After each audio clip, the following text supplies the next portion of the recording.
Hey Pokemon Masters, Birdkeepertoby here, but of course, where is here? Today I'm on the set of one of my favourite Poketubers, Mr. PD Winnel, and this is the second part of a two-part video discussing the top 10 things we'd love to see in the red, blue and yellow re-releases for the Virtual Console. Obviously, we know the point of a re-release is to stay as close to the originals as possible. All of these points that we're covering over on this channel and over on my channel are just imaginary what-ifs. So if you didn't see the previous video over on my channel, feel free to click the annotation on screen right now. It will take you to the video on my channel in a new tab, and you can watch that whenever you want.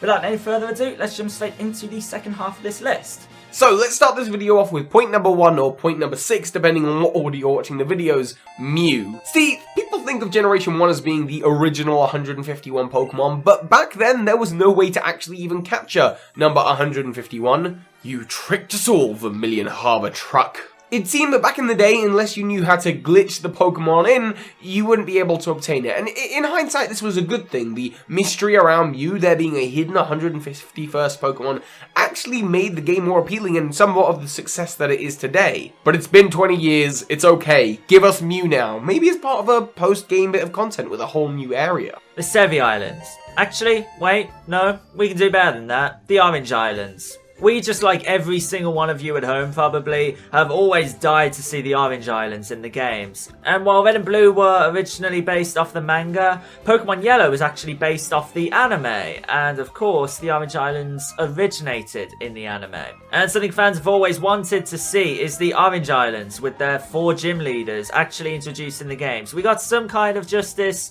in the Fire Red, Leaf Green, Red, Blue remakes, in the form of the Sevi Islands, but they never quite topped the Orange Islands. The Orange Islands were just amazing. That whole saga in the anime was just superb. And while the Sevi Islands provided a ton of brand new post-game experiences in the remakes, the Orange Islands would just be so much better. Surfing between the Orange Islands on the Lapras would just provide so many more post-game experiences in the Red, Blue, Yellow re-releases, and would add a whole new level of exploration to the games. Speaking of surfing on a Lapras, that was a sprite that was only introduced in Gold, Silver and Crystal, so what could they possibly do?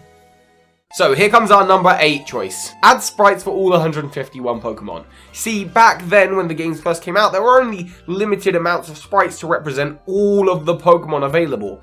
But come on, that's probably due to graphical or storage limitations. And that stuff just simply isn't a problem anymore. We've kind of already seen this in Pokemon Heart Gold and Soul Silver, where every Pokemon had a sprite and could follow you, just like the Pokemon did in Yellow. So essentially what we're doing is downgrading massively from that. I would love to see a feature which would have all of the Pokemon that you can capture in this game just follow you around, just like they do in Yellow version. Obviously, if you're going for an old graphical style, then there's some graphical things you have to adhere to, but come on.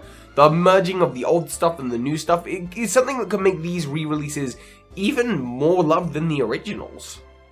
I've always dreamt of a machine, a mystical, magical machine that could allow you to transfer your Pokemon from your original Red, Blue, Yellow, Gold, Silver, Crystal games up to later generations, up to Ruby, Sapphire and Emerald. Don't worry, of course, we know there is an entirely different IV and EV system in the original 2 generations, but would it really be so difficult to develop and implement a system that could translate and transfer IVs into later generation games? Or heck, even generate new IVs just based off the IVs of the original Pokemon. Now we have a situation where Pokemon Bank exists, and Red, Blue and Yellow are going to be on your Nintendo 3DS system.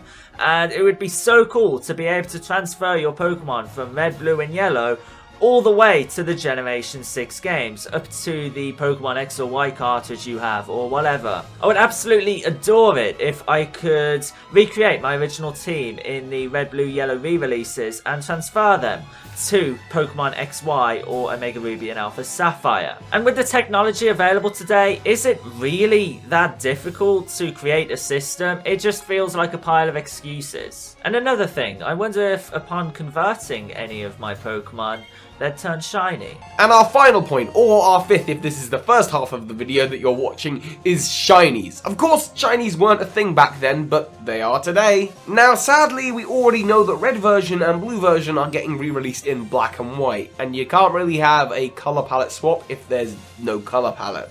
Luckily, that won't be the case for yellow version, so wouldn't it be lovely to see a yellow version with shinies? It would mean for once in nearly 2 decades, shiny hunters might actually have a chance of completing a shiny living Pokedex. Seriously, expecting me to get 721 shiny Pokemon that are all including, you know, events and legendary, it's not going to happen. Of course, it could be slightly more than 151 Pokemon that they'd have to turn shiny if they added in all of the Kanto extended evolutions, like Tangrowth or Skizzor. That's a point we make over on the video on PD Winner's channel, so of course, if this is the first half you're watching, then make sure you click that link on the screen or in the description to head on over here to his channel and check out part number 2. And of course, if this is the second half you're watching, then thank you for watching, and we really hope you've enjoyed this fun and speculative list. This is actually one of my last bits of Pokemon content for the year, but I have another top 10 coming out in 2 weeks' time, so make sure you're subscribed for that. In the meantime, I just want to say a massive thank you to Mr. PD Winnell, who let me come and crash on his set. And if you're one of my regulars and you don't know who he is, then he is the guy who's going to keep you up to date on every bit of new Pokemon news. So if you're not going over for the video, make sure you go over to check that out. And just like Mr. PD Winnell, we're going to aim for 500 likes on this video, so let's give it a go. And that's everything for now. Soar high, Pokemon Masters.